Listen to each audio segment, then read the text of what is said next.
Hello, everybody. We are Making Light. I'm Kate Foggo, and that's Julie Hurt. Where we left you last, we were just about to connect to Julie after a long and detailed and emotional discussion about the lessons that animals are teaching us. And we actually connected in, or rather I connected into Julie to find out why this puppy was creating such an emotional response. If you've listened, I don't know, I can't remember, this probably sprinkled across a few episodes since we're both going through it, that Julie's been having a very emotional reaction to a puppy near where she lives that cries, and I've been having endless emotional reactions to the lambs and the sheep in the fields near me during lambing season. So we thought we'd actually dig into that and actually try and look at what's behind it. So it's fascinating on a number of levels, on how we do this work, but also about the stuff that comes up. So we first go into with Julie and look at the emotions, and then towards the end of the episode, Julie does actually connect. I think you connect actually to the lambs rather than to me. I can't remember. Well, let's find out. So why we're wearing different clothing now, because we're trying to get them all patched. We just like to mix it up. Yeah. Okay, so welcome to this episode and enjoy. Going back to you're sort of finding your voice. Mm-hmm. So what Nick Barrow would do is just to ask some investigative questions around that to see if you can get to the underlying belief and where it came from. I don't know if you want to do that. You don't have to. It was just a thought. It might be terribly dull. Maybe we should leave a nice gap here so we can cut it out if it's tedious. Right, 1, 2, 3. Okay, go. Well, that's also from our intuitive coaching classes too, Yes. with Danielle, is to find that underlying belief. Yeah, no, I'm totally fine with that, because I am curious. Mm-hmm. I am too, because I think we are supposed to explore this together, given that we're both going through it. Yeah. At exactly the same time. Yeah, I agree. Okay, so how do you want to do it? Do you want to do? So tell me what emotion do you want to do it as soul coach or as just sort of wing it? Probably it'll meld together. Yeah. Okay. So what? Yeah. Okay, just take a minute, and when you hear that puppy cry, what's the first emotion that you feel?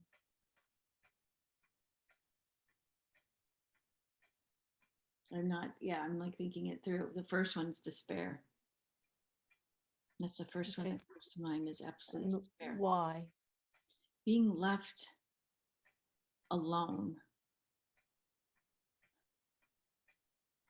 Okay, so this is going to get interesting, because this one, where this puppy does not, I believe, doesn't like to be left alone.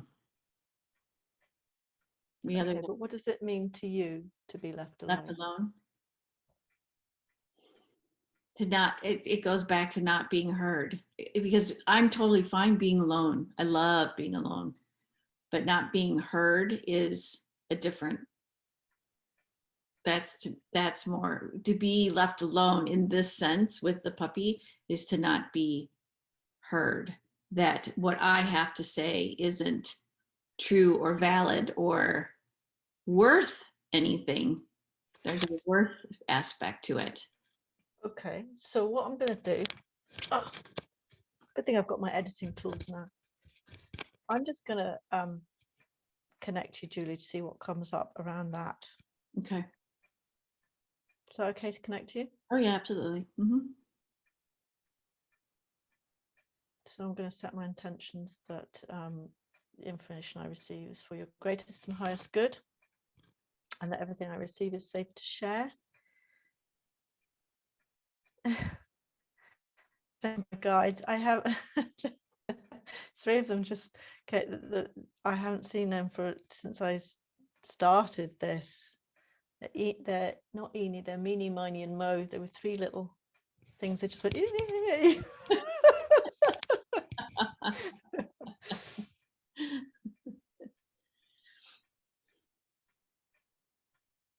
So let's phrase this. What I'm going to do is connect to you and try and feel around the first time that you felt this. Mm. Mm-hmm. Is it the despair or the not being heard? I think it's not being heard, isn't That it? too. That feels stronger to me. Yeah. I have two immediately, which isn't helpful because you probably don't have memories that far back, but I hear the word early. Mm. Okay. Oh, I've got goosebumps.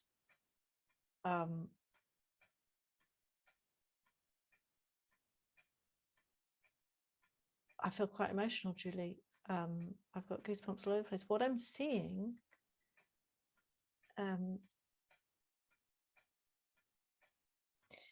is a sort of sepia black and white cartoon, and I want to say it's not Tom and Jerry. It looks more like almost like a fox or a wolf. It's not. I'm not familiar with it. I mean, it looks familiar, but I don't know what it is. So it's got like a, or it could be an old. You know how cartoons changed over the years, Mm-hmm. so it looks quite old, like old, not us growing up, but Like even older than that. 19. You know, when you see like Tom and Jerry and it doesn't look right. Yeah, or Mickey Mouse is what I always. Yes. Mhm.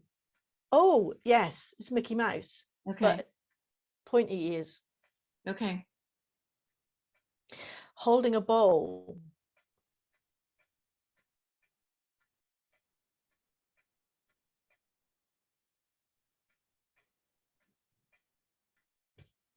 And so it's almost like I want to say Oliver Twist scenario. Mm. Child is holding this bowl up. Oh, uh-huh. There's an adult figure behind it saying no, no, no, no. Oh, like Oliver Twist. Um, Please, mama, yeah, mama. Yeah. And you're not being, yeah. yeah. Mm-hmm. And I hear you've had enough. You've had enough. Does any of that resonate with you? Yes, but not necessarily with food. I feel more from like I hug. don't see food. I just see a plate. Oh, I yeah. don't see food. No. But Yeah. I feel like more from a human connection, hugs. okay, as you say that, suddenly the adult is huge, and you are below the calf level even, and you're hanging onto their legs like this. Mm, Um, mm, mm. and I do hear I want to be heard, and you're not listening.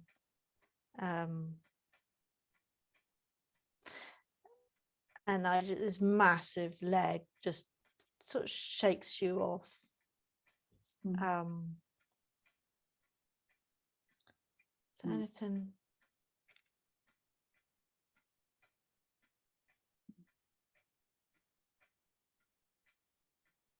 Still seeing the sort of Mickey Mouse, almost like a commentary, standing in a sort of background to all of this, just seeing the mouth move, can't hear anything.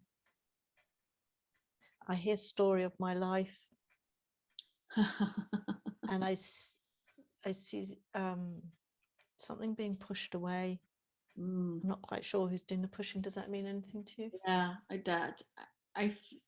I feel like this is tied to my mother and her mother. That being pushed away, story of my life. That's something my mother would actually say, story of my life. But actually, she says it weekly when I talk with her, and but her mother would push her away throughout her whole entire life. Even before my grandmother would die, before my grandmother died of dementia, and she would spit on my mother when my mother would come and visit. So yeah, and all this feels very, oh, look at me touching my throat like this. All of this feels, yeah, very much tied to my mom and things that, yeah, I've thought of through our whole course of study. Okay, and so let's ask, how is this tied to, I hear not speaking my truth. Mm. How is this tied? Oh, that makes sense too. Yeah, she used to say to me, I don't know where you came from. Because I believe things differently than believe different things than she does. That, yeah, I've got goosebumps when you said that. Yeah. I'm hearing. It's not a knowing because I sort of hear the words, whether I can't sort of make them out, but that's feels like that's why I want to say you don't push your personality because you didn't want to be so different. Mm-mm. And No. you don't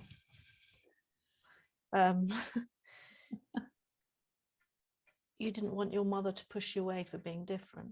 Mhm. That's like a lightning bolt right there. Yes. Mm-hmm. Yeah. I want to cry. I don't know about you. No, I had tears before. I think I've seen through the coaching and the teachings that we've in the classes that we've gone through with Danielle. There's a lot around my mother from when I was born through, because with Danielle it's 0 to 5 and these seed thoughts begin to take root, and so there's a lot there with my mom. And I just want to say I dearly love my mom. I just know that we look alike, we have some similar things, and so we clash a lot too, and it's gotten better anyway. But yeah, there's a lot about, she probably knows everything about me, possibly. There's a lot I don't talk about with my mom.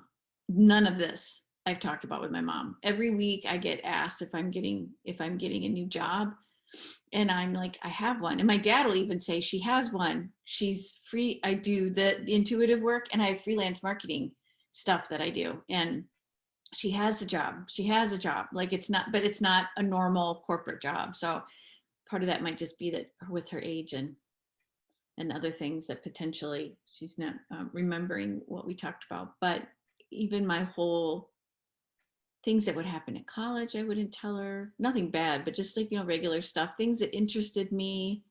Um, yeah, just lots of things I kept from her. And sometimes things got reinforced. Like there would be movies that I would absolutely love, and then I would bring them home and say, "Oh, we need to watch them." One of them was Amadeus. One of them was Dangerous Liaisons, the Michelle Pfeiffer version. So it wasn't like it was in French. It wasn't the French one, but anyway. And I remember saying, oh, then those got deemed Julie movies. Anything that was weird or funky was Julie movies, and we don't even talk about those. I had a weird boyfriend in college, according to her. Yeah, so there's a lot of stuff I never really told her about. Yeah, she didn't realize that U2 was my favorite group until she was with my sister somewhere, and my sister found this picture frame that's of the Unforgettable Fire album cover, and she's like, "You need to give this to Julie for Christmas. She'll love you forever." Mom's like, why? I don't even know. How does this relate to her? And my sister's like, trust me. And it is my favorite thing. I have my picture of Bono that I took up close in it. Anyway, that's another story. But yeah, no, there's a lot about me. Does your sister feel the same, or was this behavior just singled out for you? I never asked my sister. Because what I've learned, I don't know if this, hang on, let me connect because I'm sorry, I'm doing a double mode. And so like part of me is just going, we should chat about that, but let's go back to the guides. Yeah. I asked if I should share that and they said it can't hurt.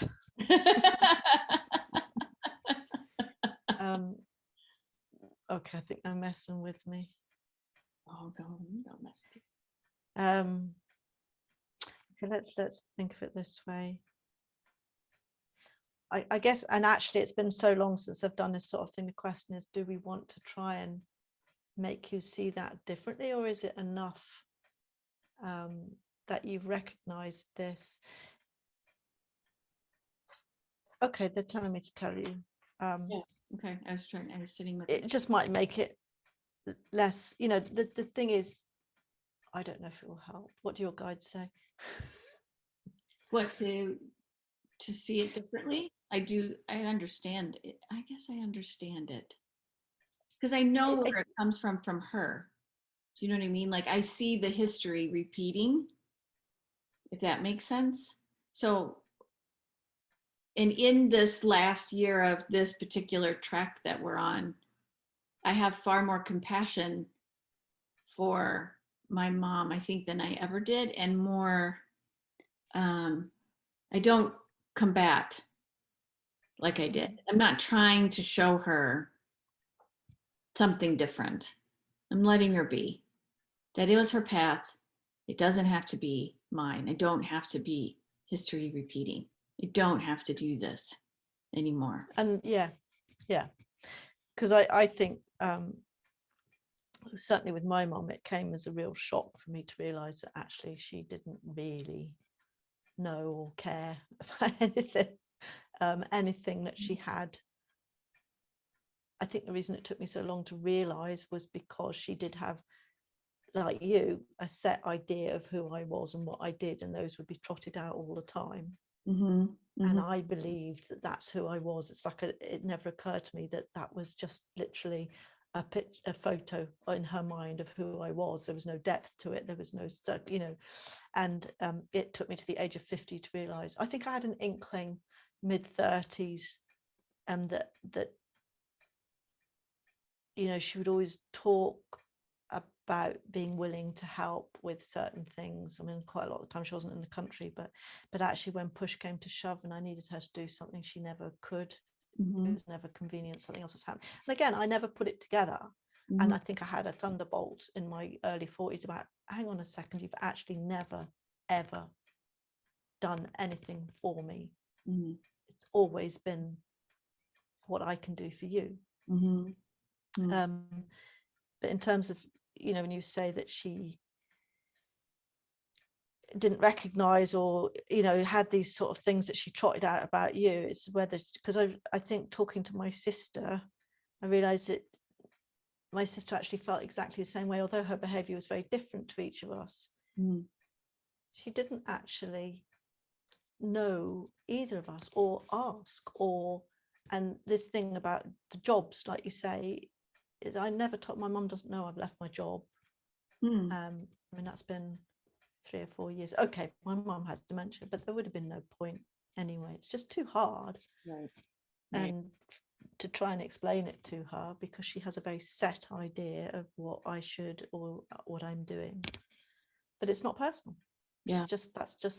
She just has this one-track mind about who I am, where I'm going, and then there's my sister. My sister's the victim.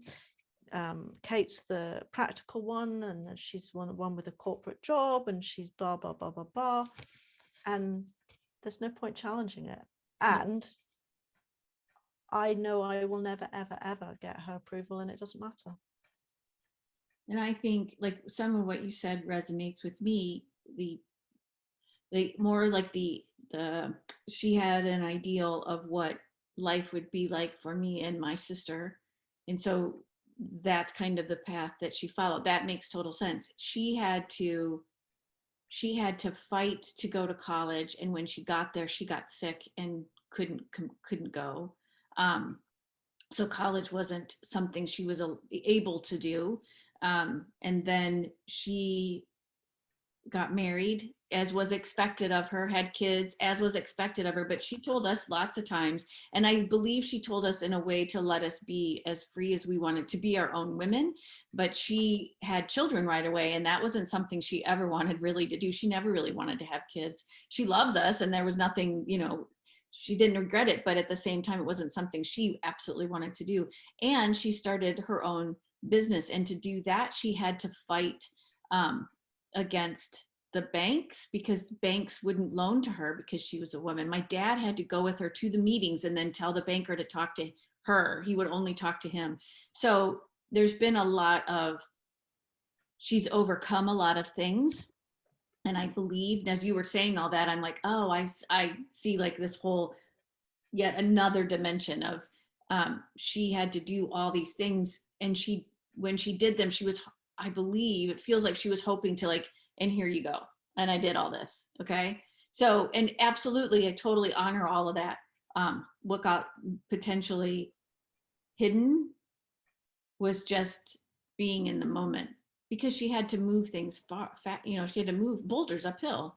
It's like the image that I'm getting right now from my guides, like she had to move boulders uphill. So she was worried, she was moving that to make sure like we were okay. Like I can see her doing this, like pushing the boulder uphill and you okay, keep going, let's go, kind of a thing. And there wasn't just the time she just didn't have the time to be and enjoy. So that makes a lot of sense. Yeah. Okay. Let's just ask your guides, is there anything else you need to know to help you? I think how we do it. When we do the coaching, because it's been so long. The energy, the people, the energy, the age, I think we kind of mulled a lot of that. How does it tie back to the puppy? Though it's just this idea of not feeling like I could be who I was. I mean, I feel like that puppy just has a ton of energy and I'll say the word spunk and like, hey, hear me now, hear me now, hear me now. And I say back to it, I hear you, I hear you. And I honestly think this puppy's behavior is your lesson, because his owners aren't there. So they're not getting this lesson.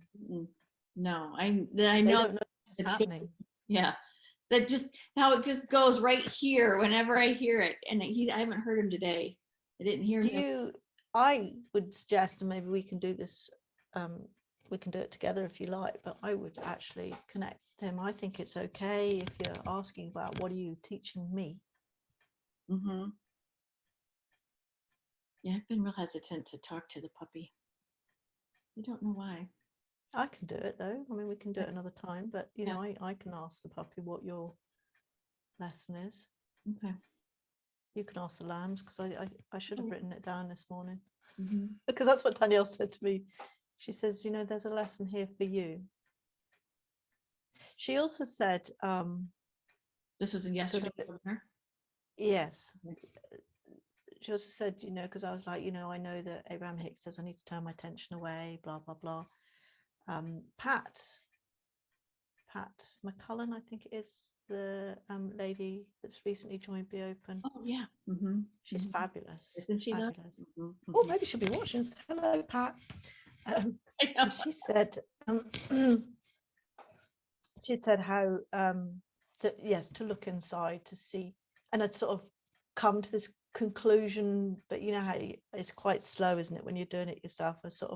I was coming to that conclusion for you, knowing that I also had to do it for me. But she was saying how, you know, if something keeps coming up and it's making you feel a certain way, you have to look inside to see why is it resonating with you. So if you're resonating with this puppy because you feel this puppy is that it's not being heard, let's just see if the guides have anything to add to that.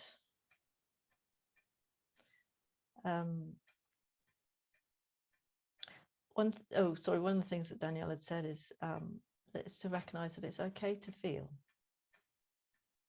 Yeah, that's a big one. Yeah. You know, because I'm sort of like, well, how do I stop this? How do I stop this? Yeah. It's okay to feel. The other thing that Krista said, she's in the Facebook, and this really resonated because this was very much the Matt Kahn side of it. This was more about me watching that video and having a horrendous reaction to it all. And she said that those of us, and Danielle had said this as well, is like sometimes you feel, God, haven't I suffered enough with all this? Do I really need this, more of this? Is that we're processing. We're transmuting that heaviness and that pain to light, and that's why we're here. And the universe will, as long, you know, keep giving you stuff because you're doing a job not just for you but for everybody. Yeah. That's nice to know. This is just part of what I have to do. Is for me to feel that pain and for me to process it. I'm making it better. Doesn't help in the moment, but it's quite nice. Because that's really what all of Matt Kahn's stuff's about, is that every reaction we have like this is us working through it in some way to release that energy and send it back to light. So I'm just going to ask your guides if there's anything else that you need to know about the puppy, or anything that will help you to move forward.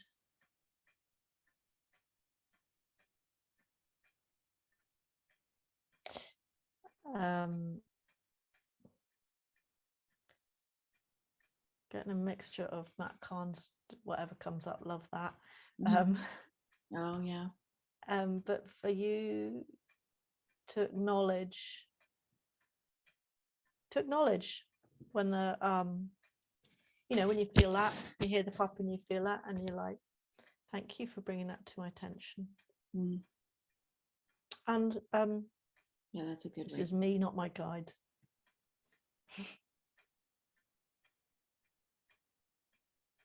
Okay. Thank you for bringing this to my attention, and then also celebrating the fact that you do have a voice now, that this actually is no longer relevant to you. So you're still stuck in the old habit and behavior of feeling like that. But the reality is you do have a voice now. You are able to speak your mind. You are not that child desperately trying to fit in, and to be grateful for that. Yeah. And celebrate the fact. So every time you hear that puppy, it's a reminder of how, that you can actually, you don't need that anymore. You don't need to feel like that anymore. Yeah. The other thing to remember, of course, is puppies' cries, like babies, are designed to get your attention. Yeah. I mean, I don't think it's normal for people to, I'm not keen on babies, but by God, that's like a ice pick through the ear. It's designed to get your attention. Yeah. It's just interesting to me that of all the places, this is where the puppy is, and of all the types of puppies, it's a husky, and of all the, which is also to me very tied to Alaska, but also they're just extremely vocal. They're also drama queens, and so I'm just like, of all the really, because had it been a different breed, I may not have even noticed it. This lesson is all for you, darling. It's nothing to do with the dog. I know. And I figured that when it was just like constantly piercing me, like, oh my gosh, why stop this? I've done enough. You must talk to the puppy, don't you? Say what? Even if just talk to the puppy in your head, just say, I hear you, darling. Oh, I do. Thank you for reminding me that I have a voice. Yeah. Yeah. No, that part I will do. That part I haven't done. I haven't thanked it. I've come at it from a place of, oh, you're okay. I hear you. You're going to be fine. They love you, like that. Like it's more of like that. Yeah. Or whatever, instead of, oh, thank you. Thank you for reminding me that really. And that's what Krista said as well in her bit, is that these animals have chosen to come here to show us things. They don't want our pity. They don't need our pity. No. And Abraham Hicks had that in a podcast the other day too. She talked about the animals. Like when you say the animals could care less, that's basically what she was saying too. Like, I have to find this podcast that you get, daily podcast you get. I will send you a link to it. Yeah. Every time you tell me something, like, because all the stuff I've been getting from her, actually I haven't listened to it recently. I have got a new one. Oh, there's so many. Somebody's taking a lot of what she does and is creating different podcasts, and you can easily get overwhelmed. But so I'm just like, nope, this is the one I first found. This is the one, and they're like 10 minutes, if that, a day, and they're just snippets of a conversation. But I've never, when I used to just listen to and literally just randomly download stuff, and I can honestly say that because I listen to it when I'm doing the chickens in the garden, when I'm cleaning up the garden and that, and I can honestly say that every time I listen to it, just depending on where I am, I had about 11 of the quite long ones, but I would just listen to them cycling around, and there would always be something so relevant and so profound that was absolutely something I was struggling with that day. And you're like, oh my God, it's like I've just discovered this issue and you're telling me how to fix it. That's synchronicity for you. Absolutely. Right, let me just check with the guides and thank the guides. You're welcome. Is this is meeny, miny, and mo? Is this meeny, miny, mo? They're all climbing up a tree, swarming up a tree. I thought they were my animal communication guides, but hey ho. Is there anything else Julie needs to know about this? So I see a picture of the puppy lying with his head on a pillow and you stroking his head.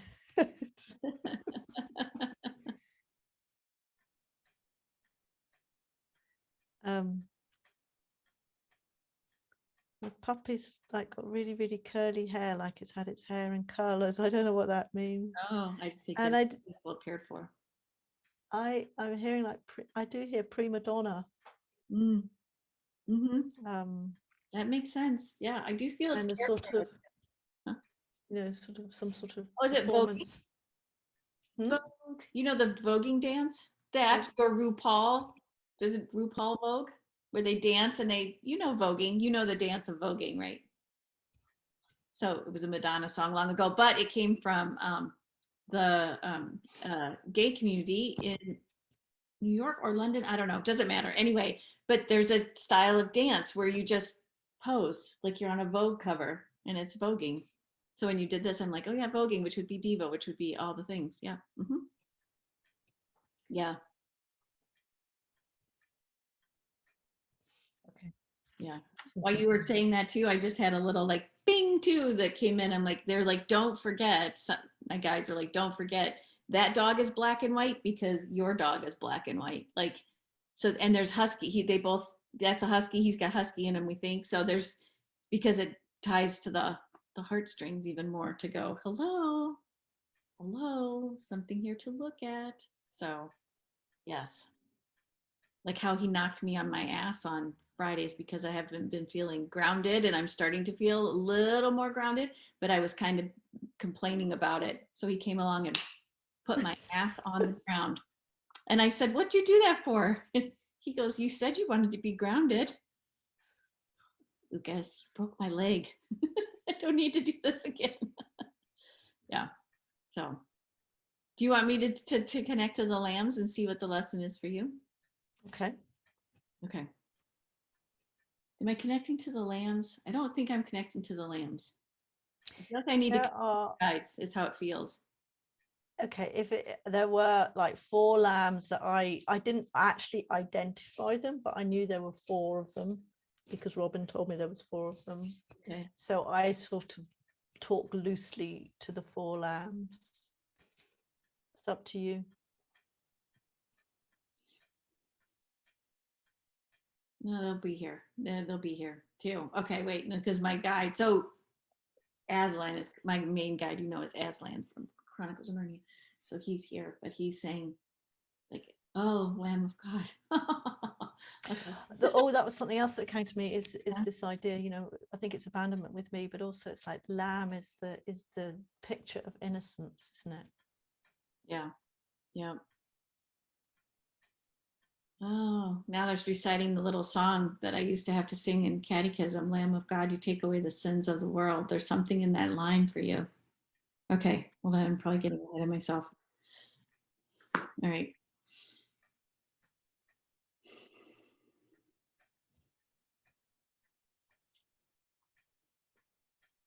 Just asking Aslan, okay, so, I can connect with you too, right? Yeah. So I'm just asking Aslan, I'm gonna connect him with you now because he's going like this. Like connect to Kate.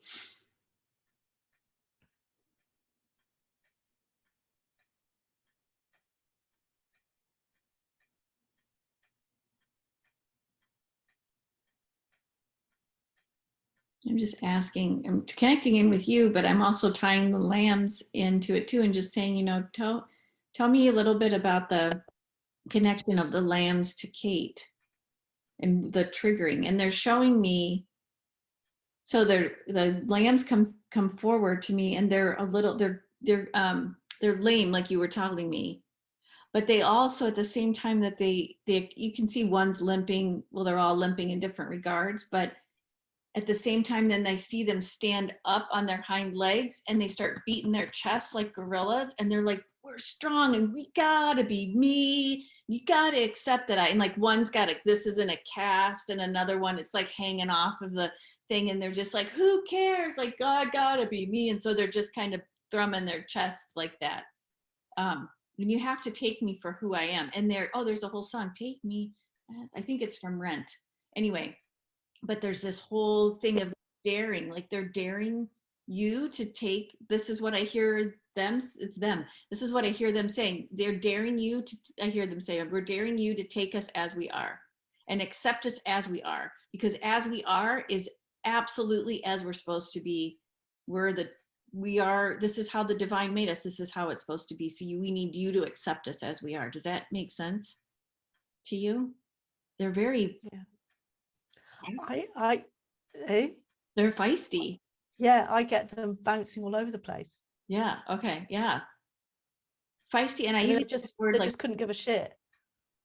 No. And there's like I don't want to, well, I want to say there's anger, but it's not like for me, anger is a thing, right? It's like sticky, icky. This isn't that kind of anger. This is a productive anger because they're like muscle in their way and like, you better take us as we are. Like, it's just more like this dare, like, come on, we're totally fine. And Lucas is like, what? And it's that type of a powerful kind of, in a good way, like using whatever is an issue with them, what we deem as an issue is for them, like, no, this is my superpower kind of a thing. That's how it feels to me. That's how they're having me feel. Does that make sense to you? That's interesting because I got more sort of gentle energy, but that's probably what I needed at the time. Yeah. Now they're just more like today. Well, because this has been spelled out to me now already yesterday, so that's them reinforcing that now. And that's actually the words that Krista said in her comments, was that we have to accept everything exactly as it is. Yeah. And they're just like, come on. The tie, they're showing me though that there's a tie to you, that there's an acceptance of who you are to yourself, and stop. Oh my gosh, this is great. Okay, so they're reminding me of, what was I listening to yesterday? Some podcast. Lord knows I listen to a lot of podcasts. My husband thinks I do. Anyway, I take in a lot of stuff on a daily basis. My husband says this is not a good thing. I personally enjoy it. Anyway, but I was listening to something and it's like, stop thinking that we're here to fix ourselves. Well, it's not that at all. We're here to have the human experience. So experience it. Don't sit there and think that you're trying to fix it. And so that lambs are like going, you have to accept who you are as you are.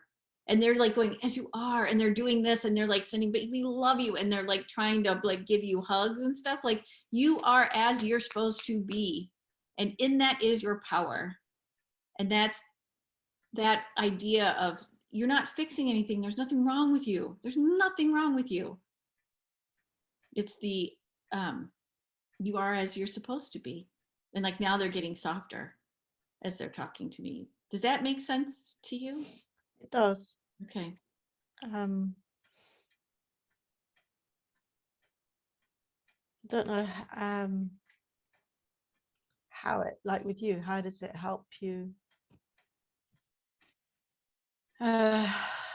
not to react, or maybe that just happens organically?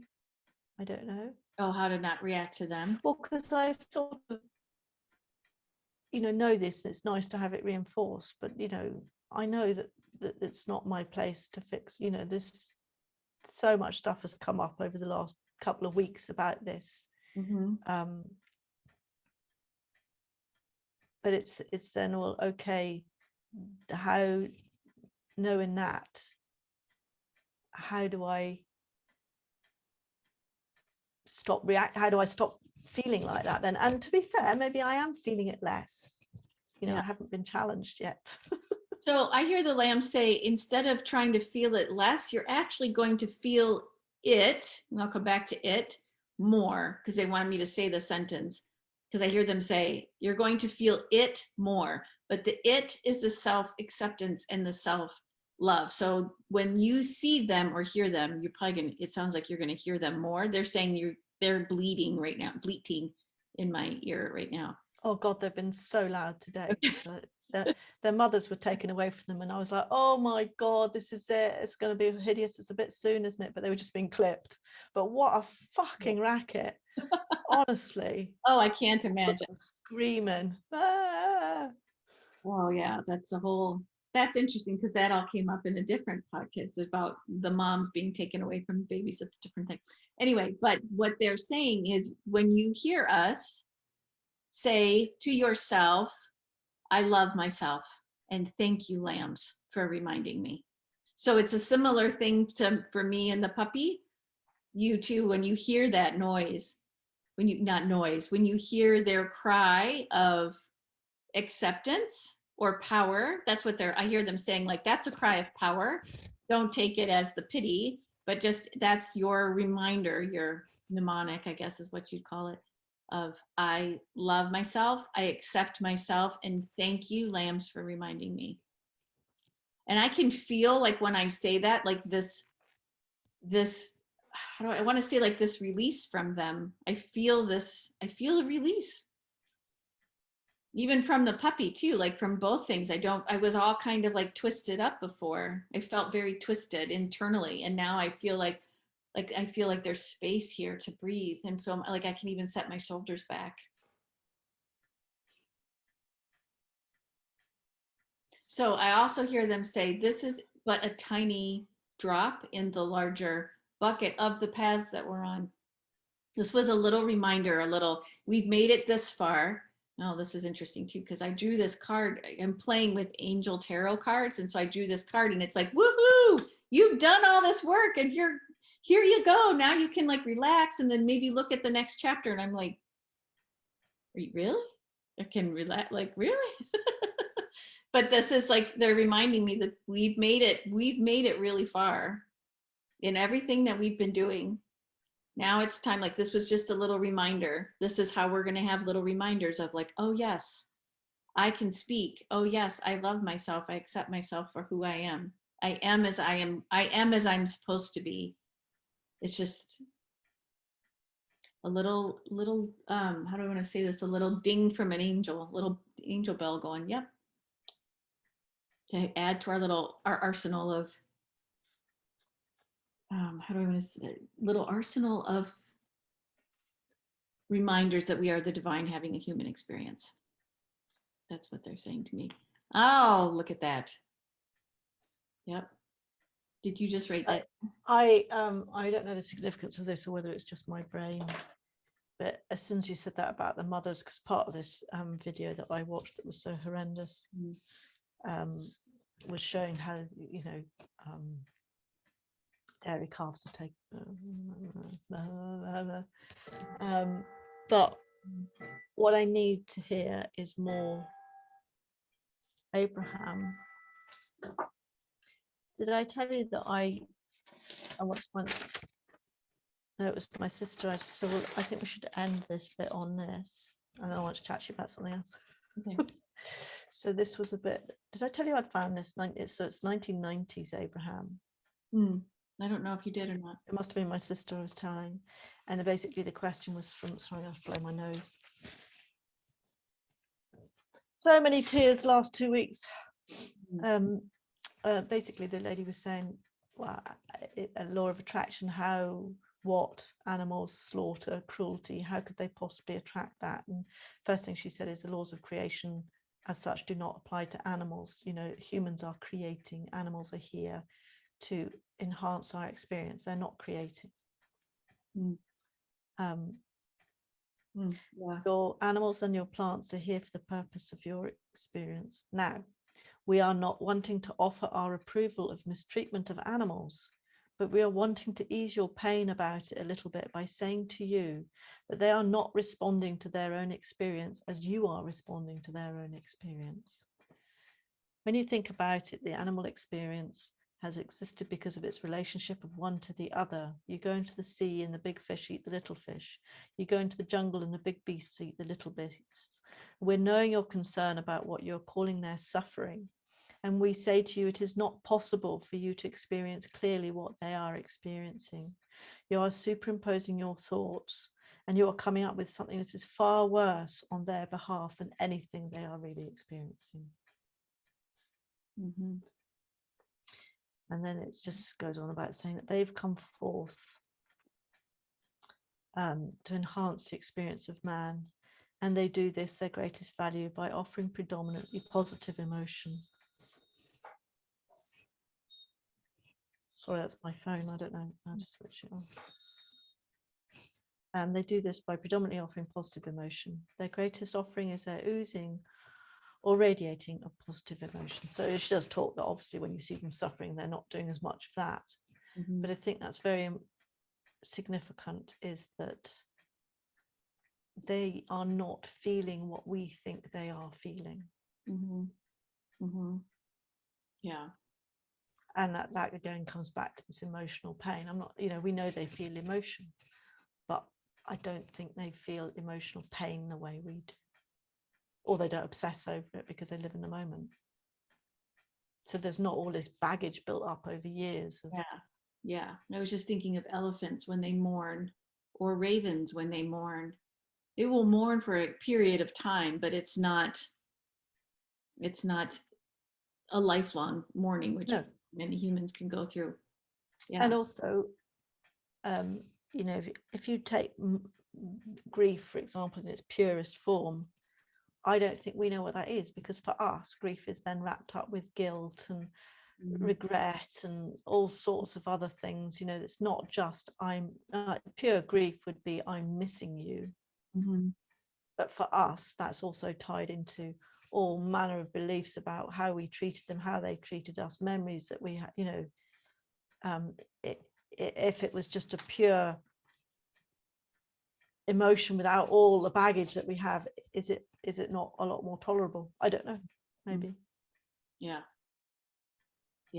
And there was a similar Abraham Hicks that I had heard that also talked about animals in this regard, and they don't need what we have. They don't need this attachment to the emotions like we do, because they've been there, done that to a degree. They're like, just like how our teacher Danielle says, animals already understand unconditional love, and that's what we're striving for.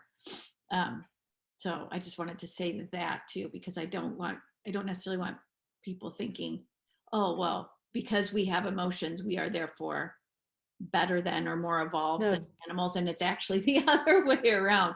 So so, but we're still the divine having a human experience. I can hear the lamb. So I just want to say, Julie, that I love myself, I accept myself, and I thank the lambs for reminding me that I am exactly as I'm supposed to be. How does it feel? Can you feel a shift or anything?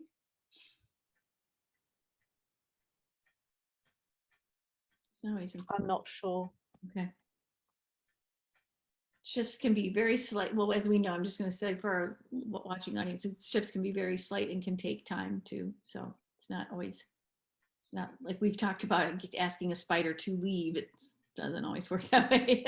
I can't get insects to because I've got windows open because it's been hot. It's beautiful here. It's absolutely incredible.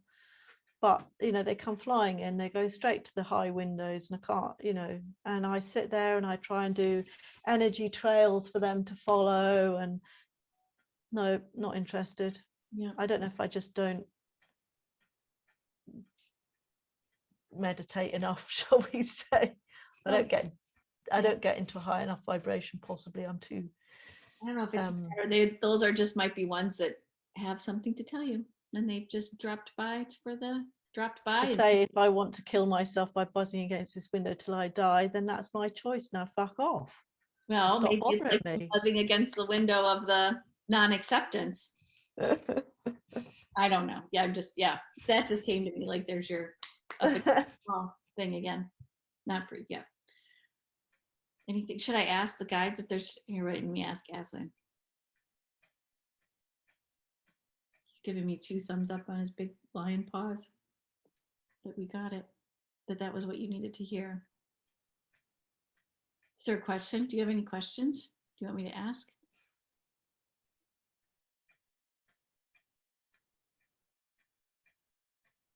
I want to say, does it get any easier? But I guess I just have to let these things happen, don't I? Yeah, he's showing me one of my favorite analogies is the onion, and you're just going to continue to peel back the onion to get to the core. And this is just one of those stops, but this is one of those little, when you feel like when the onion's really making you cry, that little noise is like, nope, I am the divine having a human experience, and I accept myself as I am because I was made this, I was made this way. All right, well, thank you for joining us for Animal Lessons Part 2, this episode of Making Light to Humans Being. Hope you really enjoyed it. If you have any questions or comments or feedback, go ahead and leave them in the comment section of this channel, or head over to our Facebook page and leave us a comment, or even give us some show topics for next episodes. There's a lot in the queue, so hopefully you'll stay tuned and continue to watch. Tell your friends about us. We love having you with us, but please do give us some feedback so we can make it even better for everybody. I'm Julie Heert, and with me, of course, is Kate Foggo, and we're Making Light. Thanks for being here. Bye-bye.